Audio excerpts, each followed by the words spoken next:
어떤 환자분의 CT예요. 그럼 피부 음영으로 한번 볼게요. 자, 이렇게 돼 있어요. 자, 이건 뭐라고 생각하세요? 여기 꺼져 보이는 거, 여기 이렇게 훅 패여 보이는 거. 이건 뭐라고 해야 되죠? 이거 볼페임이잖아요, 말하자면. 그죠? 이 부분 여기 외패인 거죠. 정상적으로 여기 패여 있는 사람들도 많거든요. 아무 수술 안 했는데. 이거 외패이죠? 저도 약간 그런 것 같은데. 저도 보면 여기 살짝 꺼져 있거든요. 근데 이거 외패이죠? 광대 수술했나? 수술하기 전에도 광대 볼페임 있는 사람들 많잖아요. 자, 그거를 왜 그런지 한번 보여드릴게요. 자, 이게 어떻게 보는 거냐면요. 밑으로 이렇게 이런 식으로 잘라보는 거예요. 이해되시죠? 이렇게 쭉 잘라보는 거예요. 자, 그럼 여기서 고개를 숙인 채로 한번 밑으로 쭉 내려가 볼게요. 자, 이렇게 보면 여기 광대 나오죠. 아까 제가 여기다가 광대뼈를 줄여서 얹어 놓을 수 있다. 이렇게 돼 있으니까 여기다가 살짝 이렇게 줄여서 얹어 놓을 수 있다 라고 말한 데가 여기에요. 지금 요 부분. 여기 한번 다시 보여드릴게요. 이거 먼저 볼까요? 얘가 광대예요. 옆에서 제가 살짝씩 잘라서 이렇게 가고 있어요. 그러면 어떻게 생겼는지 보세요. 여기서 이렇게 가죠. 여기는 끊겼어요. 근데 여기는 이렇게 바닥에 받쳐주는 애가 있죠. 그래서 쭉 가면 이렇게 받쳐주는 데가 있잖아요. 여기다가 줄여놓은 광대를 얹어주는 거예요. 여기다가 살짝 얹어주는 거예요. 그게 무슨 내용이냐? 이게 황창원 선생님이 썼던 논문의 내용이에요. 이렇게 얹어주는 그림이 있었잖아요. 이렇게 얹어주는 그림. 요 그림. 요 그림에서 뼈가 여기다가 살짝 이렇게 얹어지는 거예요. 그러면 이 줄어든 광대는요, 밖으로도 못 나가고 밑으로도 안 내려가요. 그러면 줄어든 채로 있게 되고 하방 변이가 막아지죠. 그 이론적인 근거, 해부학적인 근거가 요 그림이에요. 요 그림. 자, 요거를 조금 요렇게 해서 볼게요. 자, 보세요. 여기 이렇게 속해처럼 바구니처럼 누가 이렇게 손으로 받쳐주고 있는 것 같잖아요. 거기다 광대 이렇게 얹어주는 거예요. 그렇게 하는 방법이 나쁘지 않다. 그래서 그 아이루미 황창원 선생님이 쓰신 논문에서 말하는 그 내용은 저도 동의하는 바예요. 그래서 여기다가 얹어주는 방법이 좋다. 일단 그거 하나 말씀을 드리고, 그 다음에 또 하나, 아까 제가 계속 근육 얘기를 했는데, 여기서 이렇게 보면 왜 여기가 꺼져 보이냐, 이 원인을 찾아야 돼요, 우리는 오늘. 그러면 어떻게 찾을지 한번 보자고요. 자, 이 상태에서 고개를 숙이고 이렇게 숙여서 보고요. 그 다음에 밑으로 쭉 내려가 볼게요. 쭉 내려가 볼게요. 그러면은 광대가 없어지기 시작하죠. 이게 광대인데, 광대가 여기가 코예요. 이게 뒤통수고요. 그럼 광대가 없어지기 시작해요. 그러면 이 상태에서 근육도 보고 싶어졌어요. 그러면 근육도 보고 싶어서 이렇게 음영 조절을 해요. 자, 그러면 지금 여기 잘 보시면 여기 교근이 보이기 시작해요. 자, 마음의 눈을 뜨시고 잘 따라오세요. 그러면 지금 여기에 이렇게 교근이 보이기 시작해요. 이게 교근이에요. 잘 안 보이시나요? 이렇게 하면 보이시나요? 자, 요게 교근이에요. 요게.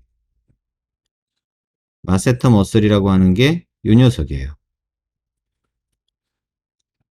근데 여기서 음영 조절을 살짝 또 하다 보면은 재밌는 게 나오기 시작하는데, 이렇게 해볼게요. 이렇게. 그러면 그래, 좋아. 요게 교근이야. 요게 교근이에요. 근데 또 하나 재밌는 게 보이기 시작하는 게, 여기에 이렇게 살짝 이렇게 뭐가 보이기 시작해요. 이렇게 덩어리진 게 이렇게. 여기도 이렇게 덩어리진 게 뭔가 살짝 보이기 시작해요. 이렇게 초록색으로 된 게. 요건 뭐냐면 요건 침샘이에요. 침샘.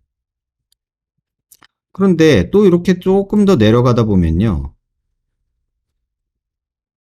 여기에 보면 또 이렇게 뭔가 까무티티한 밤색으로 된 요 녀석이 보이기 시작해요. 자, 세 가지를 보여드릴게요. 요 녀석이 하나 보이고, 그 다음에 초록색으로 된 교근이 보이고요.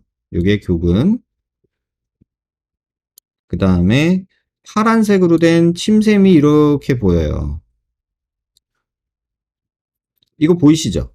자, 정면에서 볼게요. 이 상태에서 정면. 그럼 단면이 어딘가를 보세요.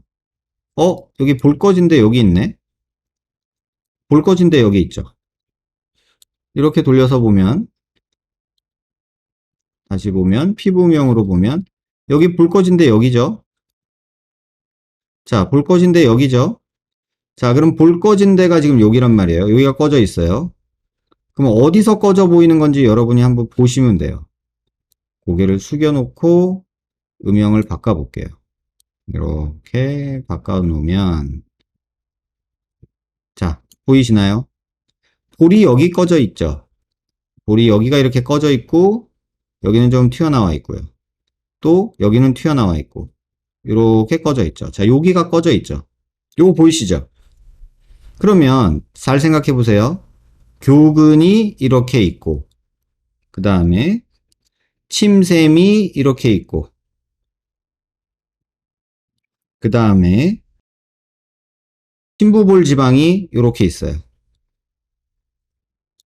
이게 심부볼이에요. 이 노란색이.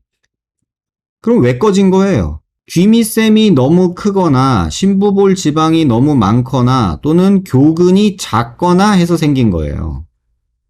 그러면 이 경우에는 보톡스를 맞아서 패여 보이는 걸 수도 있고, 선천적으로 교근이 작은 걸 수도 있고, 그런 상황인 거죠. 자, 그러면 여기서 또 하나 쭉 올라가 볼게요. 제가 아까 말씀드렸잖아요. 교근이 요 위로 가면 되게 얇아요.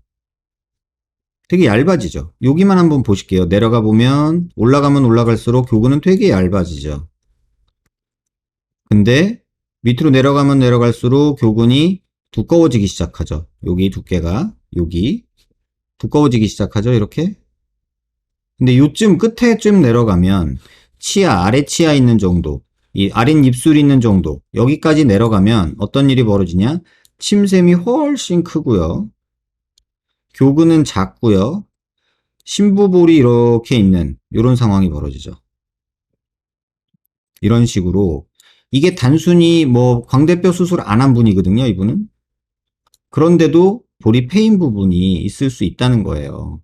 입체적으로 보면 여기서 이게 침샘이고 교근은 지금 여기 이렇게 겹쳐서 있고 그 다음에 여기 보이는 이거는 심부볼이다. 이렇게 얘기를 하는 거예요. 그럼 요 세 개를 다 확인을 해야 내가 왜 패였고 왜 처졌고 요걸 이해할 수 있다는 게 되죠. 일단 요 CT에서는 그걸 환자분들이 이해하셨으면 좋겠고 여러분들이 그걸 이해하고 단순히 뭘 해서 어떻다 저렇다 이렇게 단순화시키지 마시고 이게 CT 찍어서 봐야 하는 거지 뭐 제가 보고서 딱 그거네 이렇게 말할 수 있는 건 아니에요. 물론 요 정도 되면 이분 침샘이 크구나 요 정도는 알 수 있어요. 여기가 꺼져 있으니 보톡스 맞았나 보다 이렇게 물어볼 수 있고 여기가 조금 볼록하면 심부볼 지방이 좀 있나? 라고 얘기할 수 있어요. 근데 환자분들 중에 가끔 가다가 여기가 볼록하니까 심부볼 제거한다는 분들이 있단 말이에요. 여긴 심부볼 없어요. 뭐 여기가 볼록하니까 입꼬리에 있는 여기가 볼록하니까 심부볼 제거를 하려고 그래요. 잘못된 거죠. 심부볼은 여기 있어요. 여기. 지금 여기 보이는 요게 심부볼이에요. 위치도 모르면서 그냥 요 언저리가 심부볼이라고 하니까 나 여기 볼록하니까 심부볼 제거할래 이런 선택하지 마시라고요. 심부볼은 정확히 말하면 여기서 요 부분이 심부볼이라는 얘기예요. 여기는 표정 근육이랑 이런 것들이 지배하는 곳이고요. 여기에는 특별하게 뭐 지방이라고 말할 덩어리진 그런 구조물 자체는 없어요. 그래서 그런 부분 한번 꼭 기억하시길 바라고요. 요게 지금 광대 수술하기 전에 여러분한테 얘기해 드리고 싶었던 부분이고